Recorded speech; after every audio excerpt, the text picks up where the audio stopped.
Hello and good evening, fellow map makers. Hope you're well, and I hope you can hear me. After almost 3 weeks break, I'm not entirely sure the technical setup is still correct as it was, but I sure hope so. Let me know if my sound is bad, if you can't hear me. I'll see that I fix it. Apologies for the cancelled session 2 weeks ago. When the thunderstorm hit here, and still it was too much lightning strikes around to keep the system running, and then it lasted too long to just start after that, so we just postponed it to today. Last week I was on holiday, so no session there as well. Remy was away as well, so we just had a break there. But we are now fresh back. I had a great week of hiking in the Black Forest. Enjoyed it very much. Also very good weather. And so let's see what we can do mapping-wise today.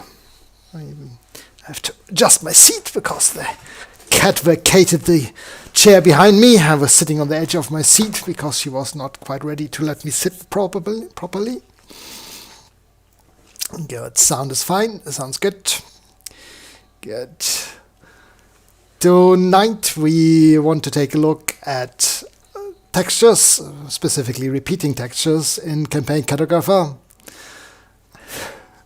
I hope I leveled up Remy, at least it was quite an adventure. So I guess it depends how high level I was before that already.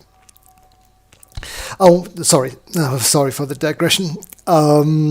We looking at the repeating textures, so tiling textures, as you also call them, basically bitmaps that repeat endlessly, both in vertical and horizontal directions, and allow you to fill whole areas with the texture without an apparent break in the bitmap. This is a companion video to the annual of August. We published that on the 1st of August, or 2nd of August actually, because 1st was a Sunday. And that does contain a video in text, a tutorial in text form. And I hope to expand on that and give some additional information in tonight's mapmaking session. Good. So let's have a look here. Let me just erase the welcome text here.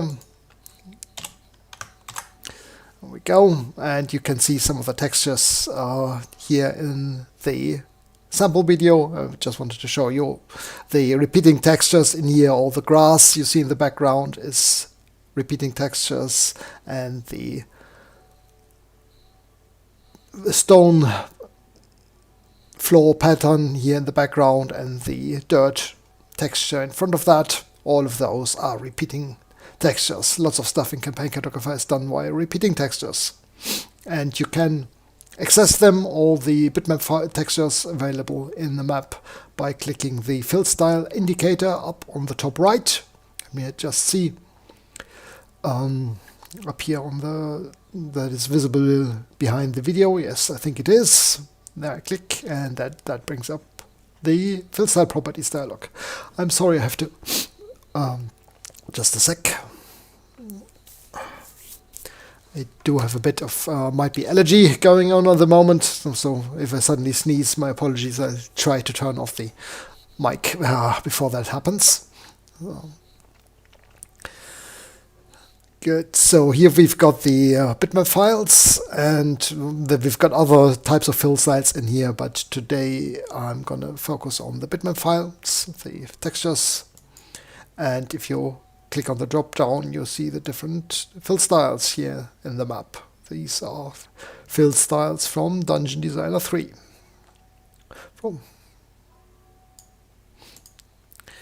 And these do have some from properties, but I'm going to start off from the start and take a look at the individual pieces in here in a sec, because I just want to start with a fresh map and a complete fresh texture tonight. If you have any questions during the session, feel free to post them in the comments. Sue is keeping an eye on all the questions and will forward me anything that I overlook, and I'll try to answer it if I can and if I have the time.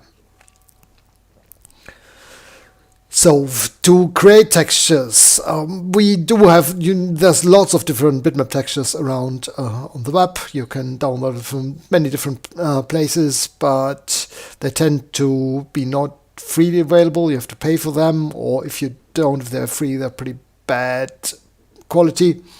And quite often you might want to create your own repeating textures.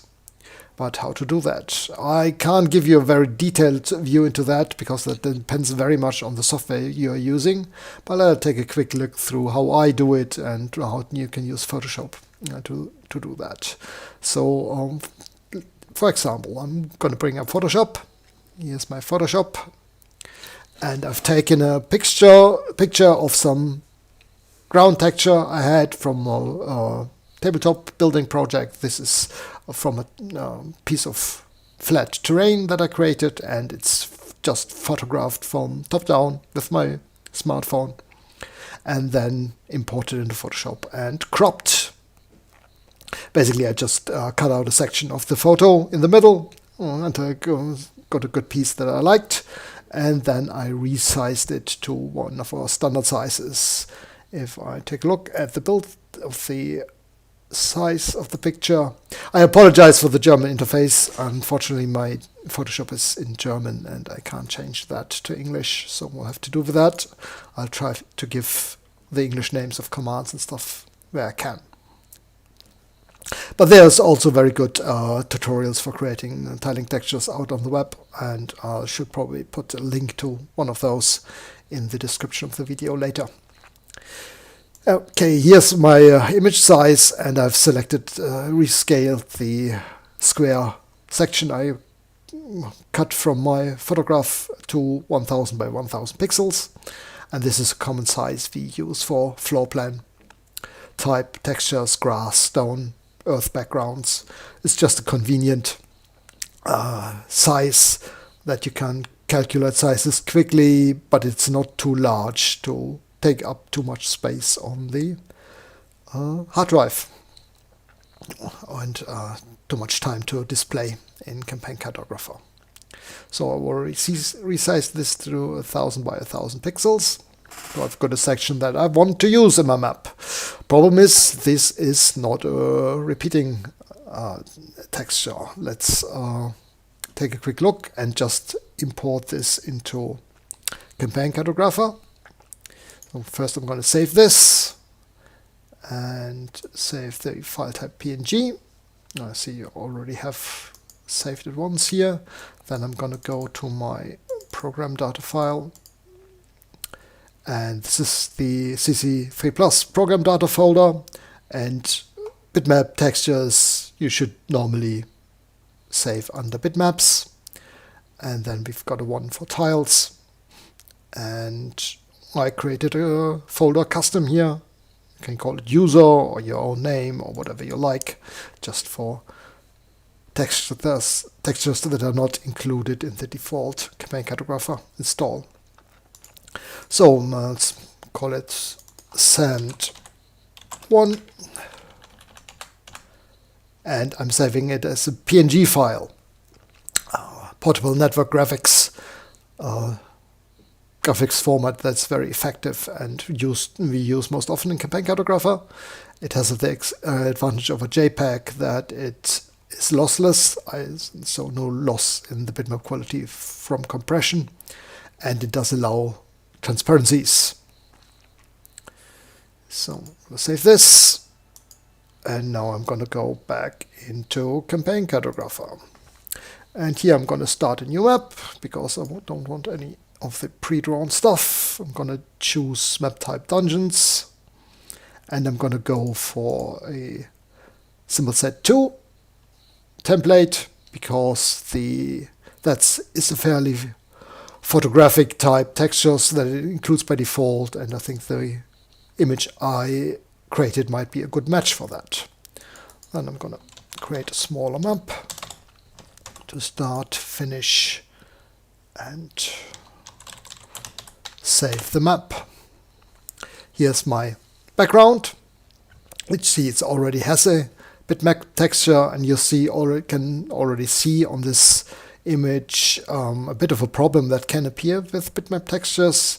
You see the brighter horizontal and vertical lines. This is because there are some variations in the original bitmap, and as it gets tiled across the screen or across the map, these repeat and become, through the repetition, more apparent. You can see them more clearly, and this creates this kind of patterns in there. And how to avoid this or mitigate it, at least, take a look later.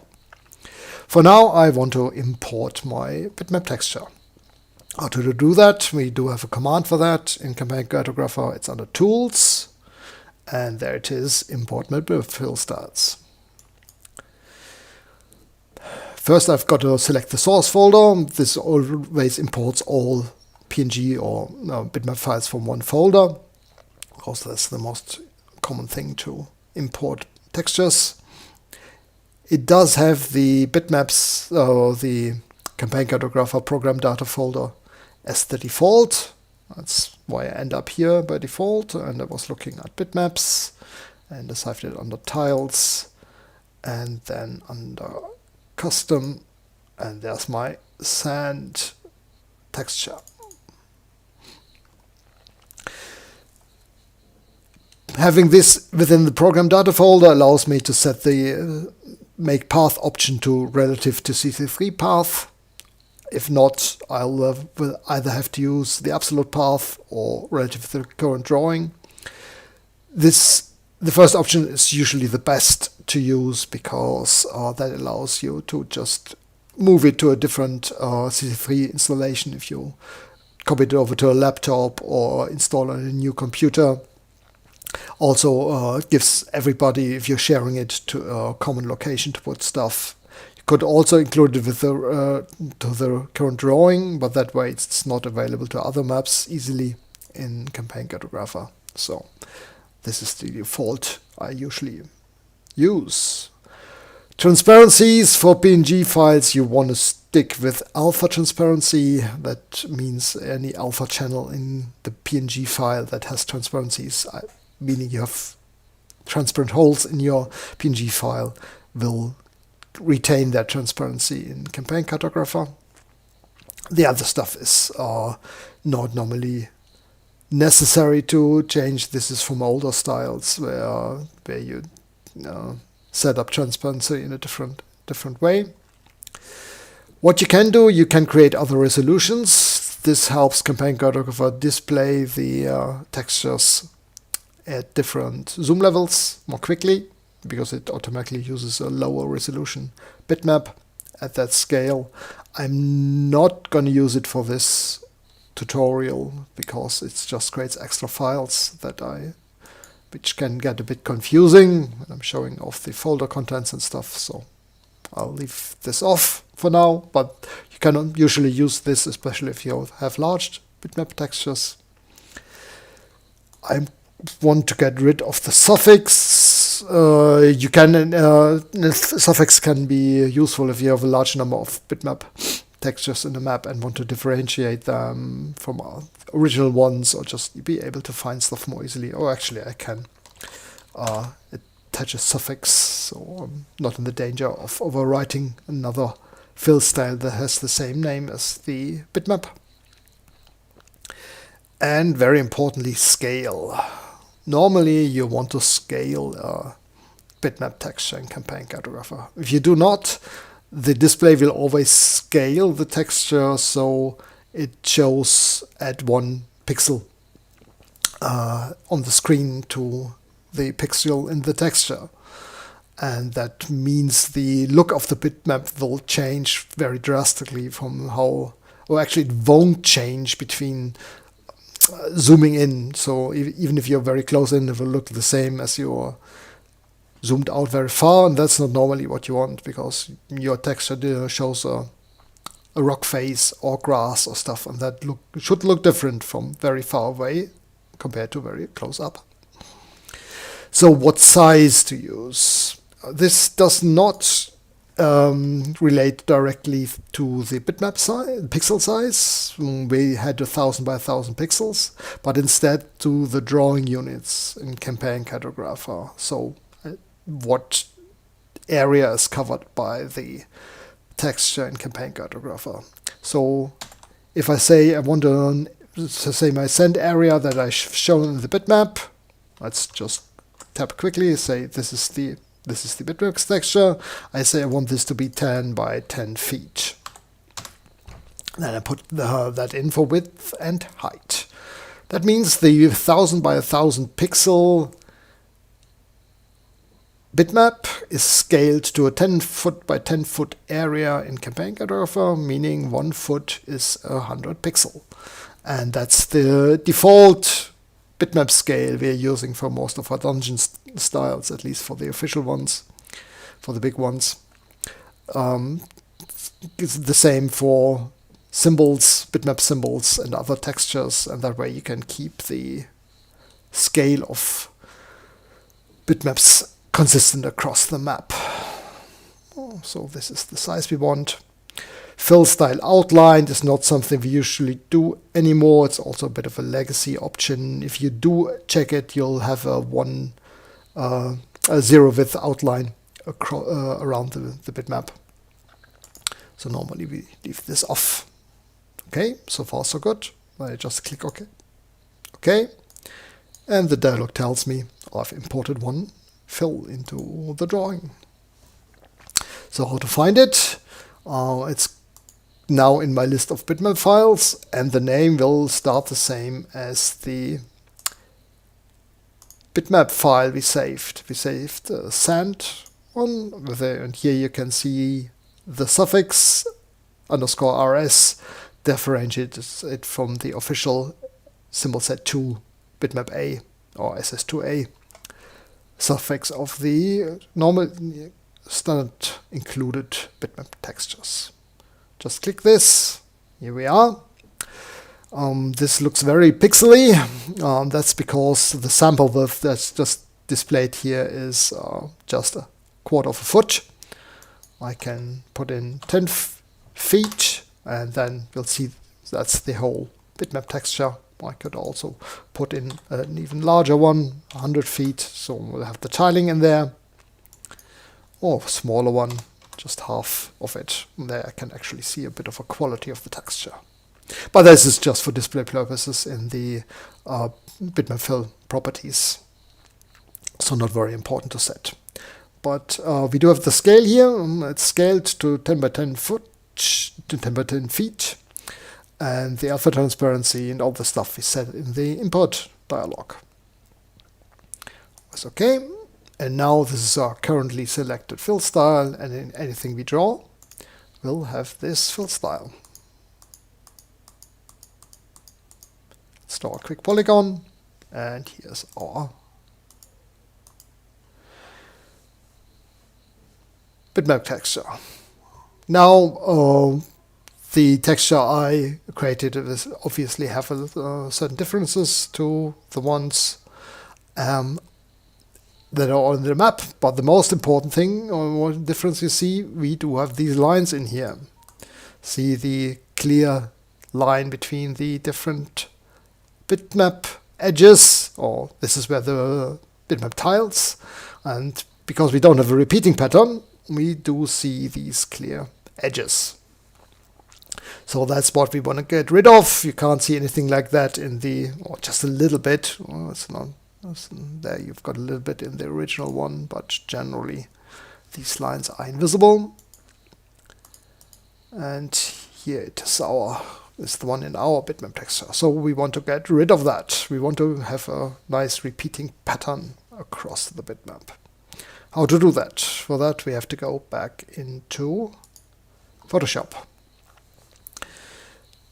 Basically, there are some filters and operations you can do in Photoshop to get the edges aligning from left to right and top to bottom. And how I do that in here is I take the layer we have of the current one, make a copy of the layer. So we have twice of that. I select the whole area, and then we do have a filter. It's under other filters, and it's if I can't remember, it's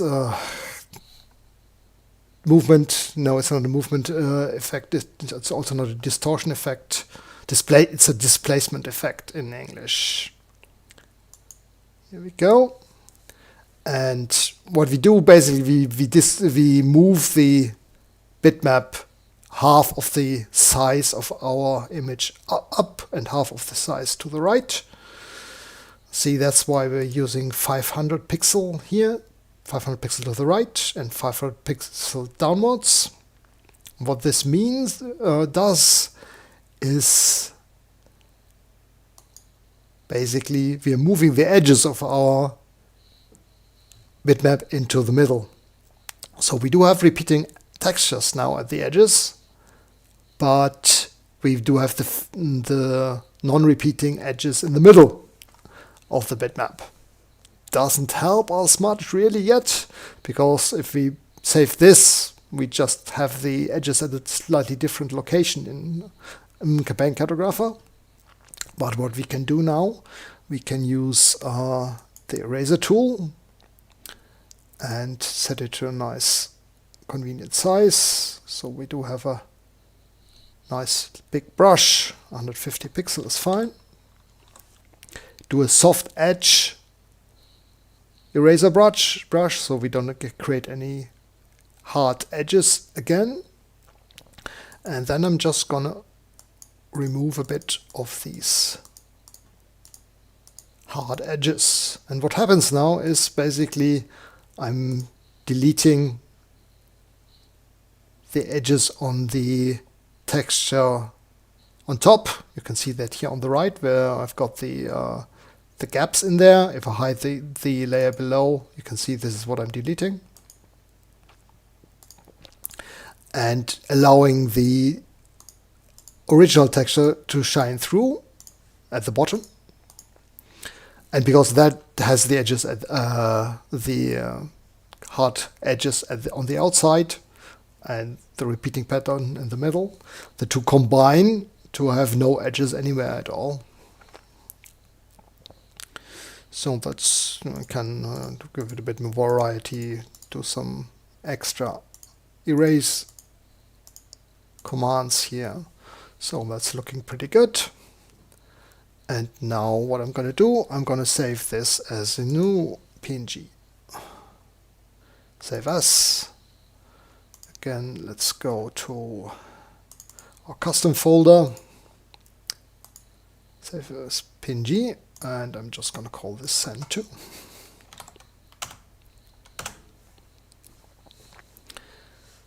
And now I'm going to switch back to Campaign Cartographer. And I'm going to do the same import bitmap fill style. I don't really need to change anything here because it all remembers all the settings. I could browse again just to make sure. Tiles, custom, and here's send 1 and send 2 now. And because it imports all the bitmaps in the folder, at once I get both again. And because the first one is already in the map, it has imported just the second one. Okay, so let's have a look in our list of bitmap files, and here's our second one. And let's draw another bitmap tile, and you can see here in the original ones we have the hard lines in there. And in our new version, they are gone. So let's erase the original one because we don't want that. We just want our beautiful one.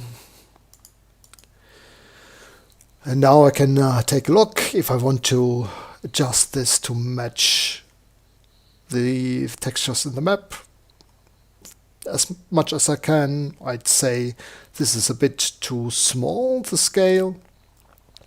See, it's very grainy. It's looking very grainy. It's also got a bit too much contrast, probably, and I can adjust it to look more similar to the dirt background here, just first by making it a bit larger, the scale a bit larger. So making it scale to a larger area will increase the size of the pixels of the bitmap here, and there you can see the texture more clearly, and it does look pretty nice match in style to the original bitmap. As you can see, the one thing that's apparent is it has a bit of more contrast. That means more brighter whites and more darker blacks than the original one. And this is something usually you want to avoid a little bit in Campaign Cartographer, to have a more even contrast in your imported bitmap textures. But this goes a bit beyond what I can discuss in this session, and probably also it's a bit beyond what I normally do. If you want to create the best kind of textures that doesn't overwhelm everything else with its contrast and stuff, perhaps something for Sue to write an article about at some point, if she hasn't already, on the blog. Because Sue is the best at creating textures for Campaign Cartographer. Certainly much better than me. So, but what I want to show you, what adjustments you can do in your original bitmap to make it a little bit better to use in Campaign Cartographer. So, for example, we've got very strong contrast. We do have very hard edges in there. So what we can do a few adjustments to our texture we have here. For example, we can reduce the contrast. And to brightness and contrast, we can make it a little less bright and lower the contrast, though it's a bit difficult on this map. No, the problem is I'm only working on one layer and not on the two together. So what I'm going to do first, I'm going to reduce these to one layer so I can work on everything at once. Okay, now let's reduce. That's what the problem with the bitmap here already. It does have the contrast doesn't get reduced very much. We can reduce the brightness a bit though. And what we can do, we can soften it a bit. This is softened filters, so that's already a bit better. What we can also do, if we want to change the colors a bit, say we wanted a bit more color in this, we can increase the saturation of the map.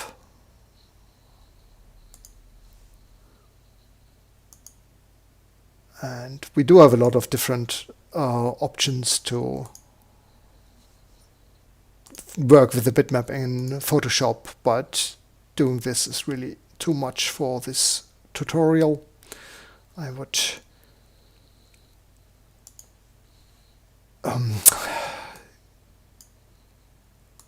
advise you to get some of the very excellent Photoshop tutorials and working with photos on the web out there.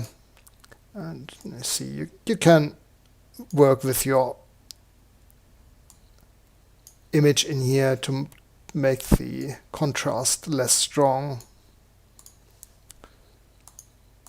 And again, let's make it a little bit more color in there. So let's good one. And now I'm going to save this again as a PNG file in our custom folder. Let's keep the previous one and just call it Sen3. Now I'm going back to Campaign Cartographer, again importing my bitmaps, adding another one,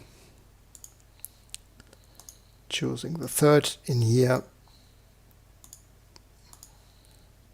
See, and again let's increase the scale to 20. Could have done this in the import already.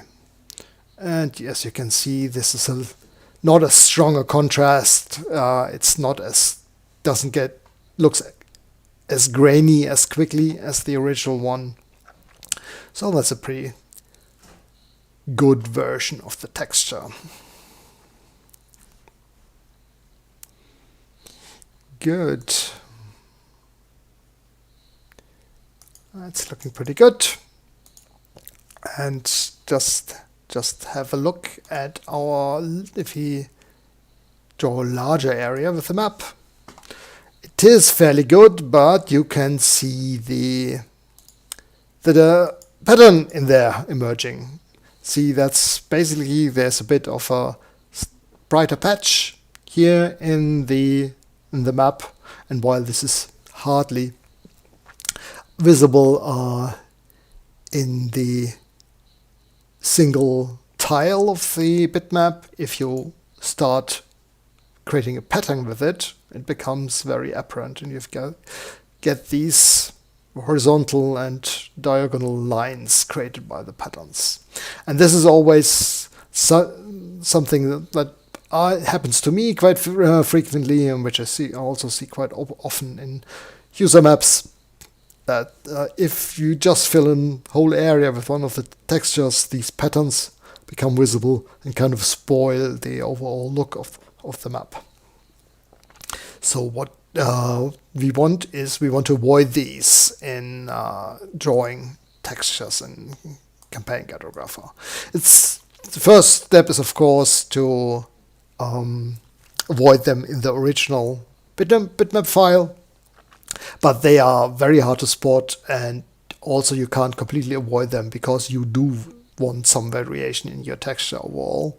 If you avoid them completely, the texture tend to look a bit dull, because they're all the same anyway, and you could use a solid fill instead.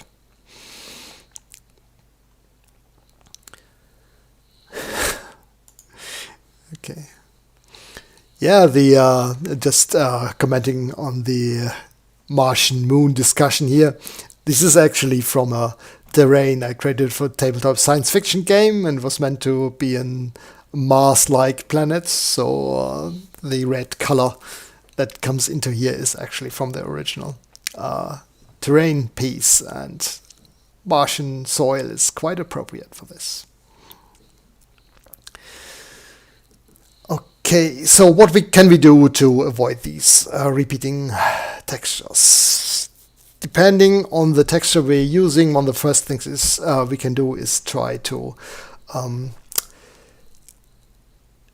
increase the scale, because the larger the scale, the less repetitions and the less apparent patterns we have in the fill style.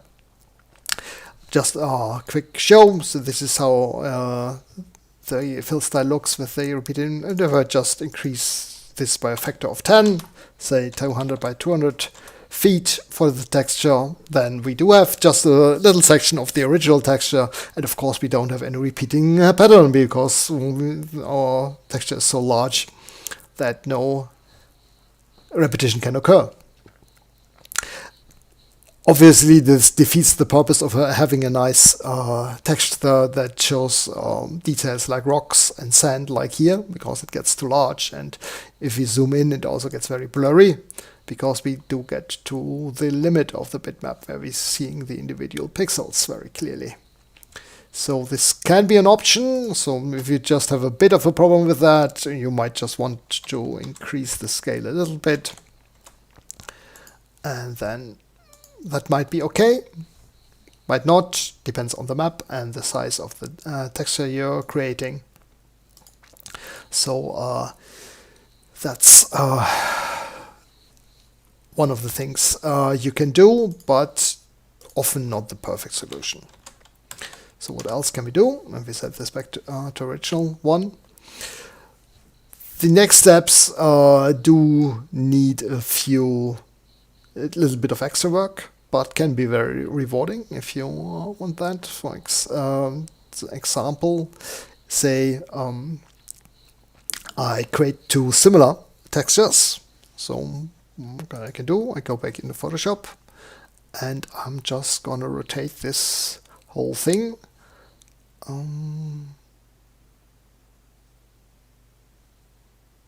And rotate the whole thing by, I shouldn't need to use the mouse for that, I should just have used the numerical rotation, but never mind.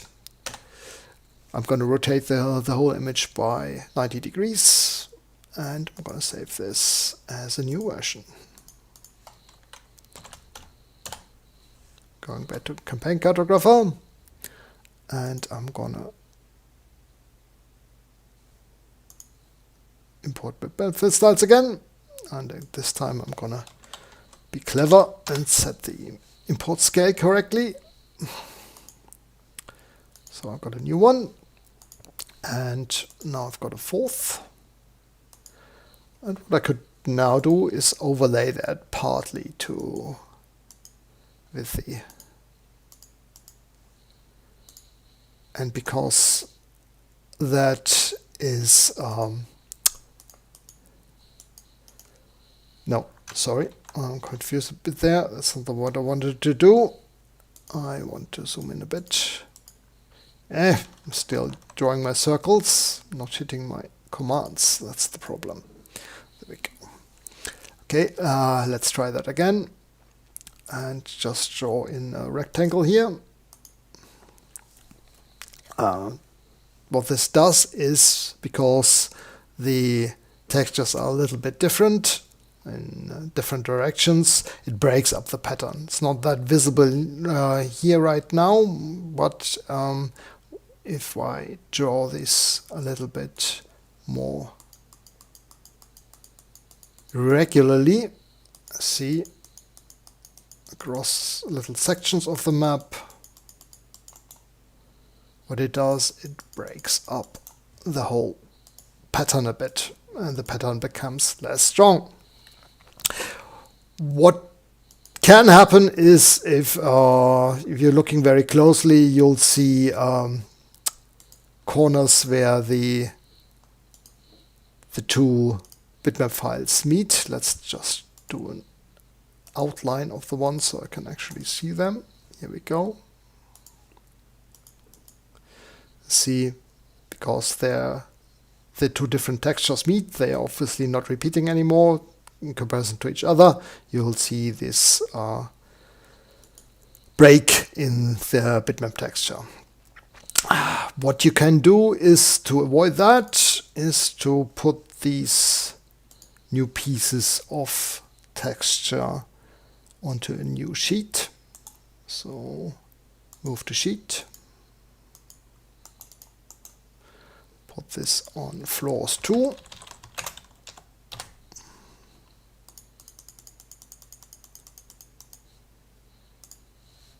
and then we're going to put in an edge fade effect on floors 2. Edge fade inner, and just a small one, say 4 foot. Okay. And that way the edge gets faded out between the two different sheets, and you can't see it anymore. Depending on your bitmap texture, like here, you'll still see a bit of a difference. This comes mostly from the lighting, because the original I photographed had, of course, a fixed lighting, and the shadows are cast all in the same direction. And since I rotated the texture, the shadows on one of them is different than on the other, and that way you'll see a certain difference that the eye notices, though you might not immediately see why there is a big difference. And this will happen, but it will not be very apparent on a larger scale. If you zoom out a bit, this actually here the black outline you can still see is because no, that's hide the edge effect. It's because I've overlapped the polygons on the same sheet there.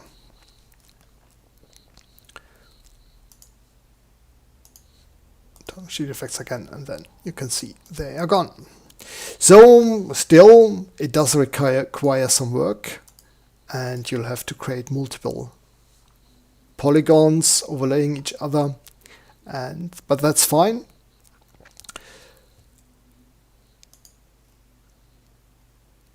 Because you'll have to put some work in putting different textures into the map anyway. So this is one version of mitigating the repeating textures in the map.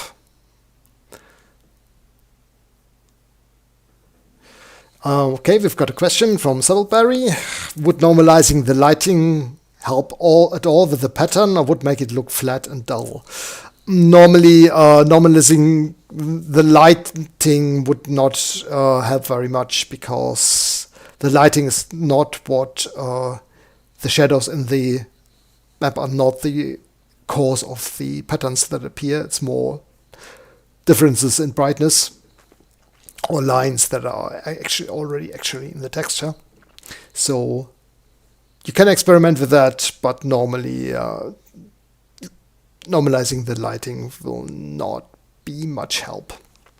But it always depends very much on the texture you're using, so it's hard to say what operations exactly help with each of the different textures. So we've discussed this a little bit. Another option I wanted to show is if you don't want to create lots of different textures, what you can also do is create a bit of a differently scaled texture. Let's say we've got the of our 3 here and create a new one. So let's just keep the same number, just change, put in an A in there, and now make this just a little bit larger in scale. So might already be a bit too much. Let's make it 22.5. So it's just a way to break up the pattern, because if I now use this to draw areas on the new sheet that we've created, you can see this might actually work even better, because the shadows are still the same, direction is the same, but because we have just this little bit of different scale. Again, let's do an outline so we can actually see them. And for that we need to see the scale is slightly off, but large enough to break up the pattern, because there's still a pattern in the new ones, of course, but it's a bit of different size than the original one, and that breaks up the whole overall effect. And you lose that repetition in the overall version. Still not that visible in this version where we scale completely out, but let's make this a bit larger to make that more apparent, just to show you. There again, we are breaking up the pattern. And at a scale like this, it's already much less pronounced. But the third and most important version is normally that you just want to be sure to create lots of different areas with different textures in your map, because that's the safest way of making sure you are not seeing the repetition in the bitmap textures, and also use lots of symbols in the map. Let's just remove all our temporary testing polygons here first, and let's set up some drawing tools to actually use our textures with drawing tools. For that, I'm going to right click the all dungeon drawing tools and see we've got some different textures here, floor textures and terrain. And terrain is that what I want to use here. We've got the grass and some dirt. And we do also already have some sand. So let's choose, oops, that's not what I want to click advanced first. There we go. And choose the sand medium setting. And now I'm gonna rename that, and I'm gonna rename it red sand. Red sand 1. And then I'm gonna go into the properties, and in the sand for simple set 2, I'm just going to choose my sand 1 custom one, though this is the one that's not repeating. So I'm going to also give it a nice matching color. Not that we're going to see the color, but it's might be handy for selecting at some point. I always like to set the color used to something that matches the bitmap texture. Bit of a pet peeve of mine. So let's add a couple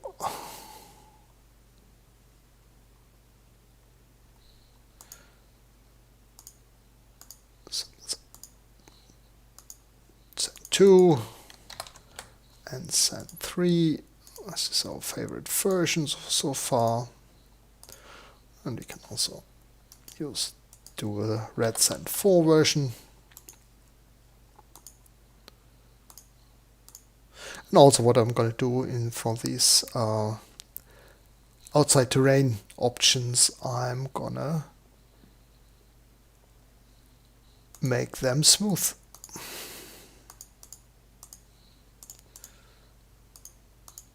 There we go. No, oh, my probably change did not stick for sand 3, so that's better.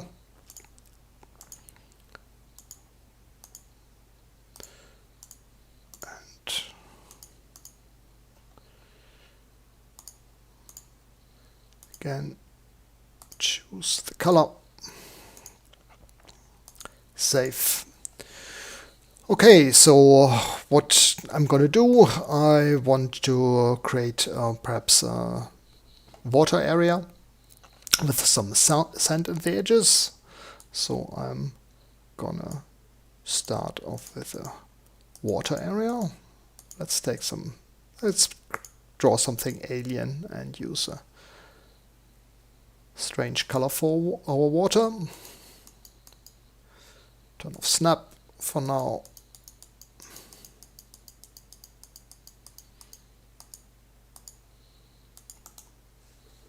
Go. So this is actually should be on the water sheet.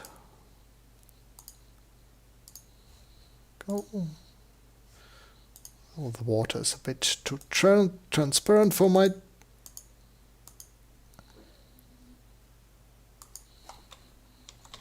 taste here. I want to not transparent, bit of water. And now I'm going to use my new sand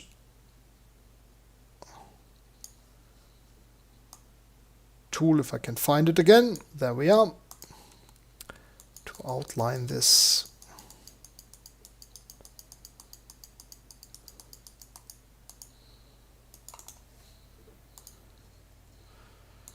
So let's see how the edges look. I don't like the strong water edge here. It's very narrow, just a quarter of a foot. So let's do a bit wider one. It's perhaps a bit too wide. It's the 2-foot edge. It's quite nice. And we might actually do a 80% opacity on the water. That's a bit better. For the outside, I don't want the dark brown glow on here. Instead, we're also gonna go with the edge fade inner effect, but with a bit wider 4-foot effect and 100% transparency. There we go. That's already looking fairly nice. And now I can also go in and add different terrain tools here. That's the cave ones. I wanted the terrain tools. Here we are. And choose a terrain, dirt and grass tool on the outside here.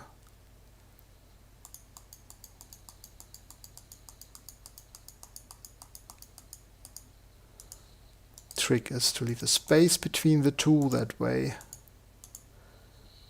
we've got transitions from both, from the sand via the dirt to the grass background. And as you can see, the grass and dirt one does have a pretty strong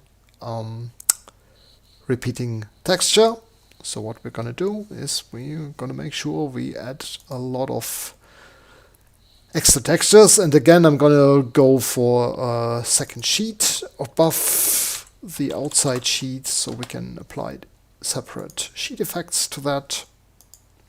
So 2, no, and then we're gonna put some medium grass on top of that.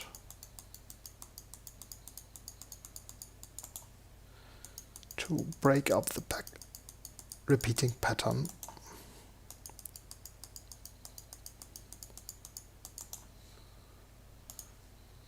And here we more clearly need the edge fade effect.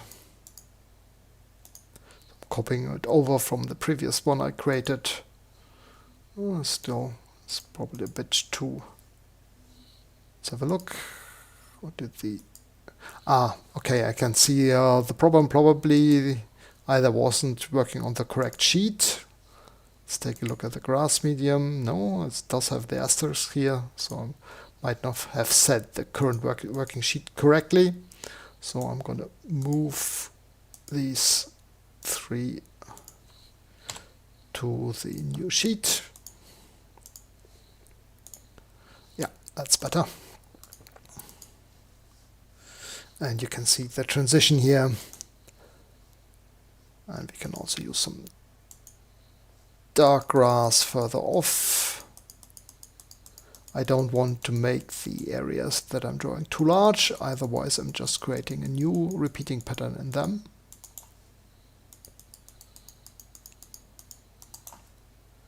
And you can see this way I'm breaking up the repeating pattern in the dirt and grass background. That's looking fairly good.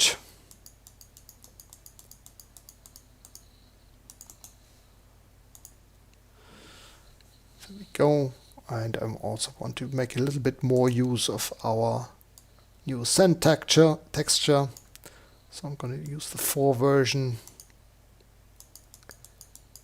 and add a bit of that just for some variation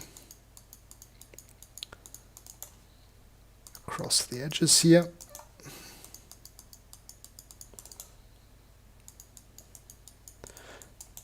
And the more work you put into creating the different textures and creating separate areas and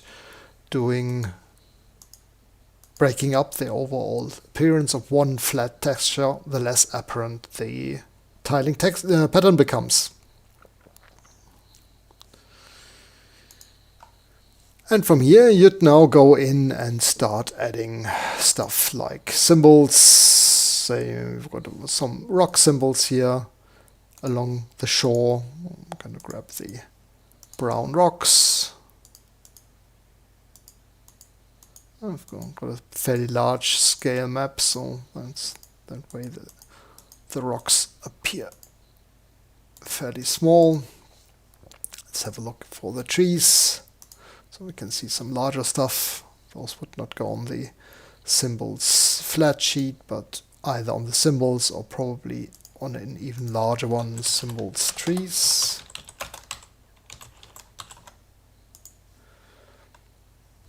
Okay, and that's symbols directional. No, symbols. I wanted to copy the wall shadow, paste this in here, and make this just a little bit longer.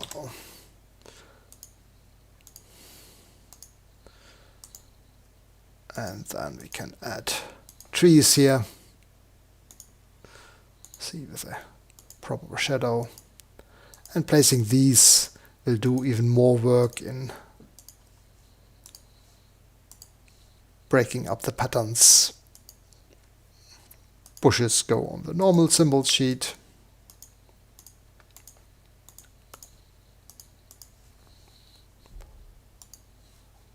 And there's our rowboat. Just going to put this here on the shore. And that's our map with a new bitmap texture included, which matches the ones from Symbolset 2 fairly nicely. You can see there's some interesting conversation going about editing the lighting and appearance of the bitmap textures in Photoshop. Good that Sue is there and answering questions. That's something I could probably not cover here within the tutorial in the live map making session, especially since we are getting close to the end now.